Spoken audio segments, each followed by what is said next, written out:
ആ 10 കൊല്ലക്കാലമായി നിങ്ങൾ ഒന്നും ചെയ്യാതെ അവസാനം ഭരണം മാറി വരുമ്പോൾ അടുത്ത സർക്കാരിന്റെ തലയിൽ ഇരുന്നോട്ടെ എന്ന് വെച്ച് നിങ്ങൾ ഇപ്പോൾ നടത്തിയ പ്രഖ്യാപനങ്ങൾ കേട്ടിട്ട് നാണം വല്ലതും ബാക്കിയുണ്ടോ പിണറായി എന്ന് ചോദിക്കുന്ന ചോദ്യവും നമുക്ക് കേൾക്കാൻ കഴിയും. അതുകൊണ്ട് കേരളം കാത്തിരിക്കുന്ന ഈ തെരഞ്ഞെടുപ്പ്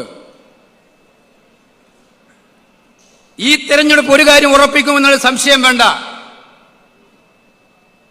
വിലക്കയറ്റം കൊണ്ട് പാവപ്പെട്ട വീട്ടമ്മമാർ പൊറുതിമുട്ടുകയാണ്. അടുക്കള മുഴുവൻ കാലിയാണ്.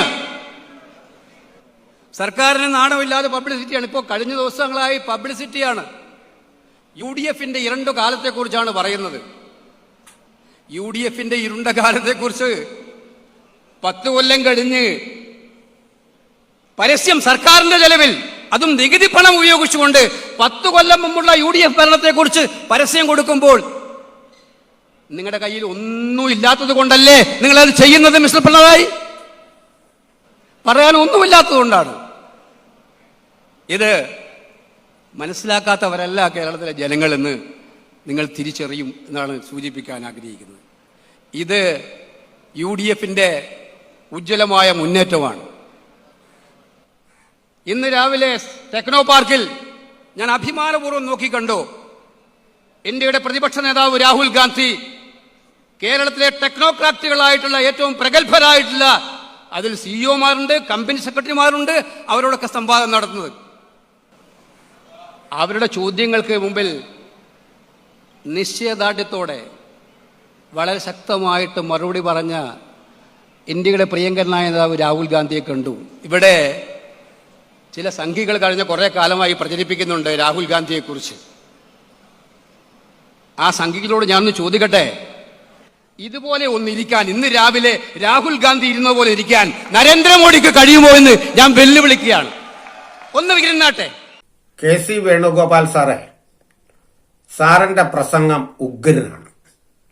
സാർ പ്രസംഗം നിർത്തിയിടത്ത് നിന്ന് ഞാൻ തുടങ്ങാം. ഇന്ത്യയുടെ പ്രിയങ്കരനായ രാഹുൽ ഗാന്ധി എന്ന വാക്ക് ശരിയല്ല. കാരണം അദ്ദേഹം ഇന്ത്യയുടെ പ്രിയങ്കരനായിരുന്നു, പ്രധാനമന്ത്രിയുടെ കസേരയിൽ ഇരിക്കുമായിരുന്നു. അതുകൊണ്ട് ആ വാക്ക് തെറ്റാണ്.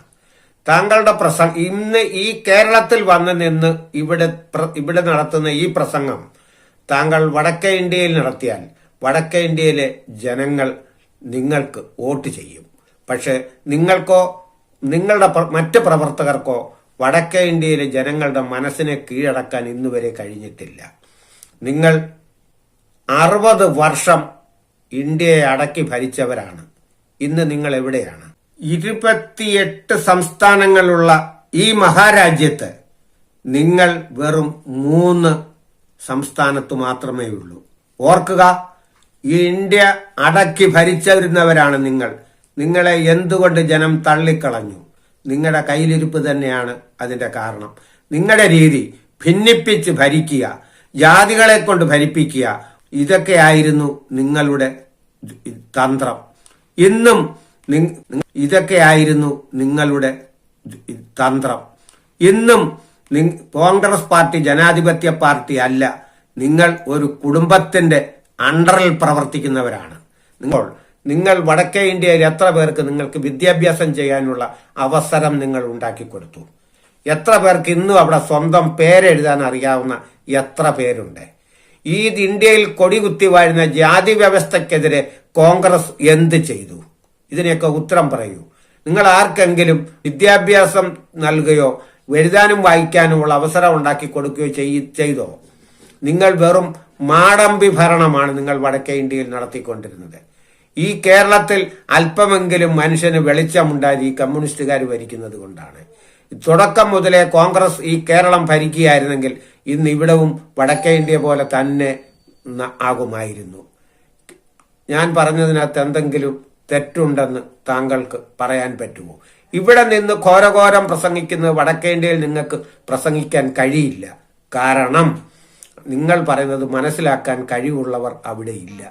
അവിടുത്തെ കുഞ്ഞുങ്ങൾ സ്കൂളിൽ വിദ്യാഭ്യാസം ചെയ്യാതെ തെരുവ് തോറും കോൺഗ്രസുകാരെ ഇപ്പോൾ വടക്കേ ഇന്ത്യയിലെ ജനങ്ങൾക്ക് വേണ്ട.